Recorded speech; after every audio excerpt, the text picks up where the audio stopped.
Hey everyone, RogueGold here. Welcome back to the Division 2, and today I'm ready to look towards the future. Right now, the community is kind of settling into the regular seasonal flow of this latest update for the game. We've checked out the new stuff, we're awaiting further season targets to unlock, and, we're back in the cycle of waiting to begin hearing whispers of what might be next. Well, fortunately for us, we already know some of the answer to that question. It's been a while since we've talked about it, and I've been getting more and more questions lately about what the next big thing for the Division 2 will be now that Project Resolve is launched. So, if you know me, you know I'm a very forward-thinking person. I love analyzing what's to come, and all of that is to say that today I figured it was high time we circle back around to the Division 2's upcoming endgame revamp and Seasons 2.0. This is, from what we know, going to be not only a major update for the game, but also simply a big refresh to the Division 2 experience as we know it, all arriving later in 2024. So in this video, I plan to break down everything we know about these coming changes, talk about when to expect their release, and read between the lines a bit to discuss what I am personally anticipating. Should be a lot of fun, let's not waste a second more. Do keep in mind that timestamps will be available below, we've got a lot of context and sections to cover. And as we dive in here, if you end up enjoying the video or find it helpful, informative, or you just want to make my day, I would be very appreciative of you clicking that subscribe button so you don't miss out on more Division goodness. With that all said,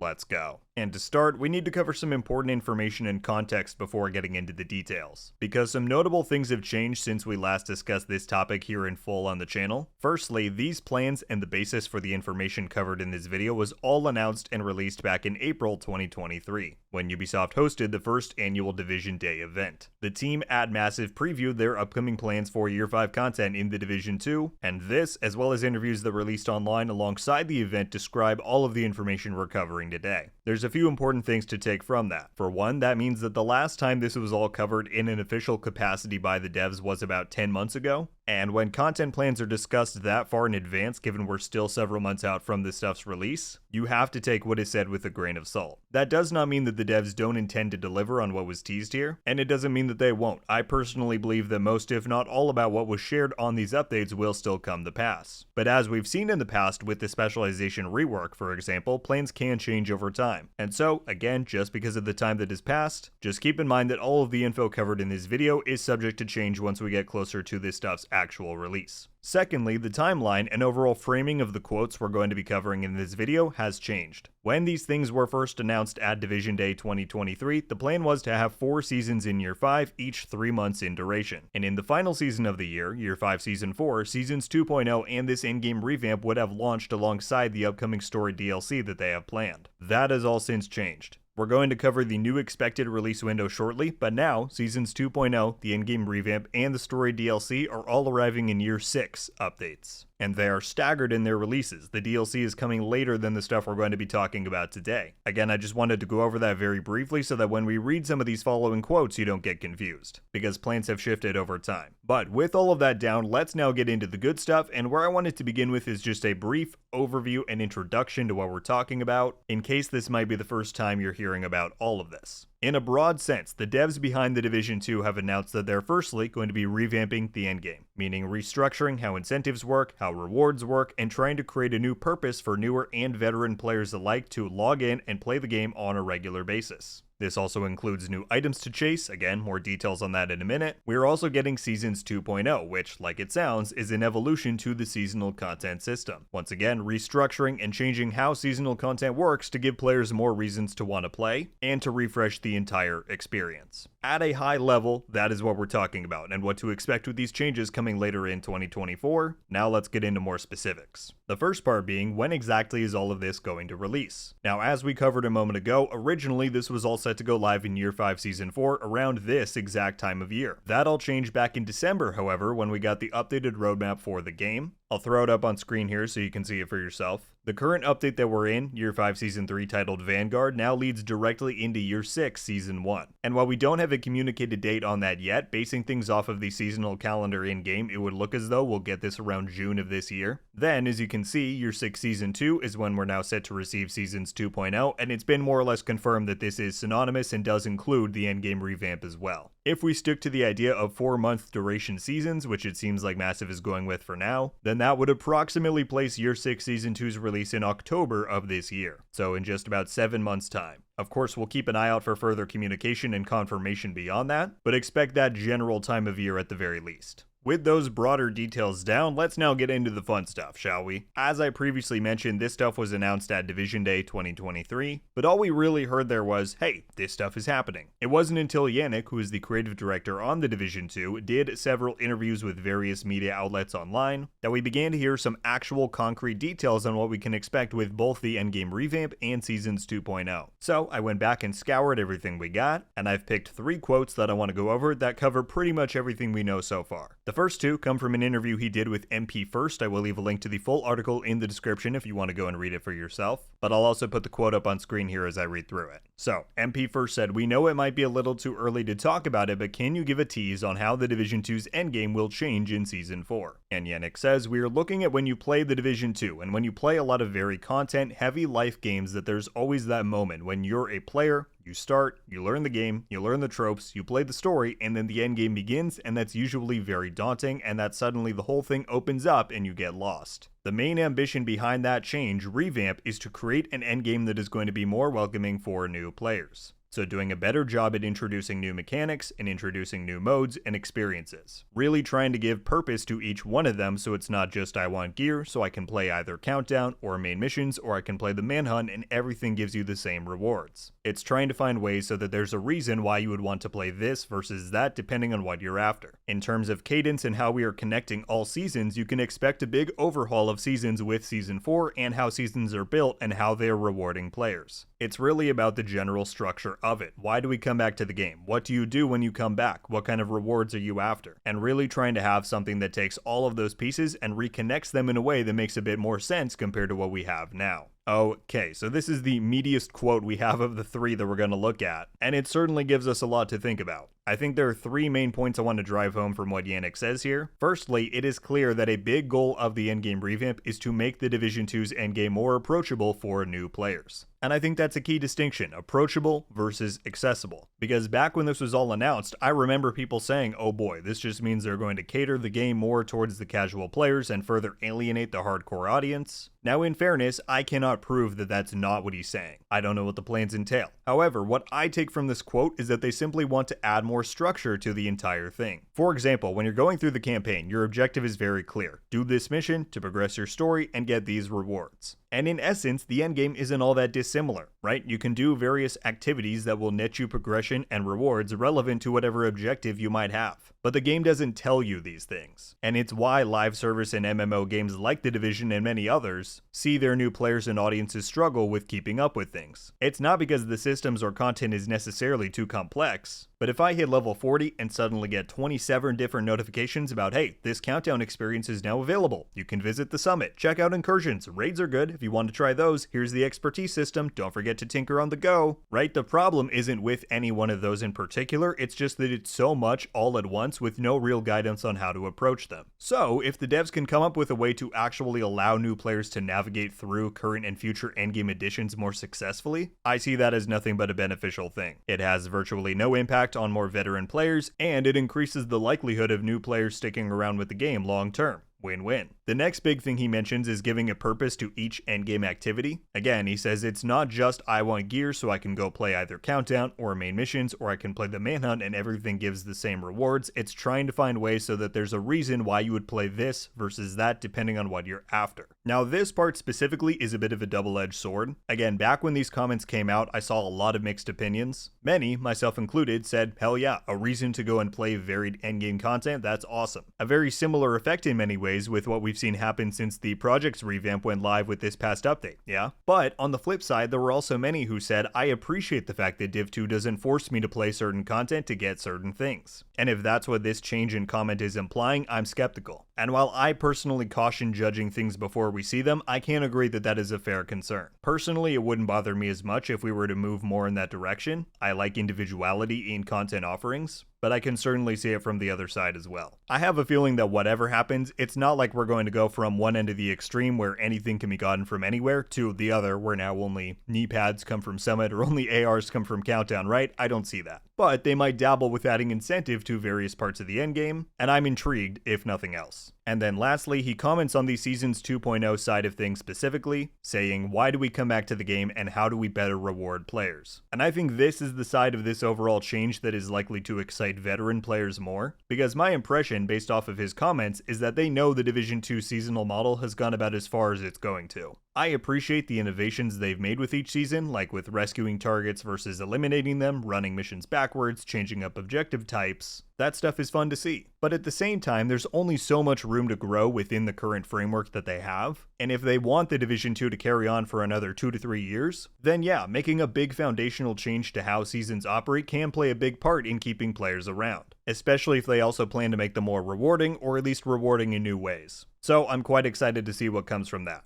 One other quote to go over from this interview with MP first, and it covers some of the stuff we just talked about, but I still wanted to share it just so you have all the info that is out there. So, they say, does the dev team have a primer of sorts for those returning to the game after a long break, or what about for those entering the franchise for the first time? And Yannick says, as I mentioned, we hope a lot of people will come back and a lot of people will start the game, seeing how it's being supported and how ambitious we are with our plans. We want to make sure that players coming back or experiencing the game for the first time, experiences are something that is welcoming, where we're really onboarding you to teach you all the right things. We are definitely taking that to heart, and that is one of the main drivers, as I mentioned earlier, that's one of the main drivers behind the endgame change, the endgame restructuring that we're doing in Season 4. So, we are aware of that, and that is going to be one of the real focuses of Season 4. So, really, I think that just underscores what we touched on before, which is that looter shooters struggle a lot with endgame comprehension by new players, and according to his words, the team has a real goal in mind to try and remedy that and create a much more comprehensive onboarding experience. I hope it's successful. Like I said, it does nothing but help the game, and hey, it would certainly save me a lot of time from answering questions about what people should do once they hit the endgame. Alright, and finally, we have one last quote to go over here. This is from a separate interview. This one was with God is a Geek. Again, I will link the full thing for you below to check out. And this one is quite juicy, and really gives us longtime players something to look forward to, I think. So, they say the Division 2 has struggled now and again with the gear system. Will you be making any significant changes to the gear, level, and loot economy? And Yannick responds by saying, with Seasons 2.0, we plan to add a new item type. In other words, we'll be reshuffling the gear by creating new items that you'll be chasing, and these new items will have different offerings compared to the gear that you already have. So, yeah, that's pretty exciting. Now, there has been a ton of guesses and speculation as to what this new or these new items will be that they're adding, and the truth is, basically any guess is valid at this point. People have speculated that it is a 7th gear slot, that it is similar to Destiny 2's seasonal artifacts, that it's melee weapons. As I said, there is an abundance of plausible guesses. As for me personally, I believe we're going to see this end up being a secondary item of sorts. Maybe similar to a trinket-like item. If you've ever played World of Warcraft or something similar, you might be familiar with that. Basically just an extra item that grants you bonus stats, maybe stats that you can't super easily claim from anywhere else. And it's just a nice complementary piece to your build. I feel like that's more likely than seeing a fully fledged 7th gear item or something like melee weapons, which would probably steal a lot of Heartland's thunder. And beyond just the concept of a trinket-like item, one guess for what it might physically be that would fit within the lore and general direction that the game is going right now is a Shade Watch augmentation slot. We actually saw the Division Resurgence add something similar to this in their latest beta with OS protocols, but what if we were able to swap out the interface or capabilities of the Shade Watch to enable new and unique bonuses? That would be awesome. Would it swap out your AI voice to Anna or the raw data feed of Diamond? Probably less likely, but that would be epic. Either way, the bottom line is, it is anyone's guess at this point what the new item type will be, but the fact that we're getting one and that veterans will have something new to chase that doesn't invalidate their old builds but rather integrates into them, I'm just really excited to see how all of that plays out. And that is just about going to do it, y'all. That is, for now, everything we know about the Division 2's upcoming endgame revamp and Seasons 2.0 update. That is slated to arrive with Year 6 Season 2 later in 2024. I am, if you can't tell, very excited for this update. Anything to fundamentally change the experience and day-to-day gameplay of the Division 2 at this point is something I welcome with open arms, and I'm pumped to hear more direct details about how they're going to achieve that. I imagine as the months go on here and we approach Year 6 and the Season 2 update specifically, that we'll begin to hear some more teases, maybe even at Division Day this year if they choose to continue that tradition. But that is enough of me talking. I want to hear all of your guys' thoughts on the subject. If you were already aware of all this, are there any new thoughts or ideas that that you've come up with about what we might see since discussing this last year, or if this is all brand new to you for the first time, what are your first impressions? What are you most interested to see out of everything that we covered? Regardless of your time played on the game, I think and hope that this update will be a beneficial step forward and evolution for everyone, and every day that goes by, we're one step closer to its arrival. I'm going to end things here though, folks. If you made it through the entire video, I appreciate it greatly, and stay tuned. As always, I got a lot more Division content coming your way. Until then, RogueGold, out.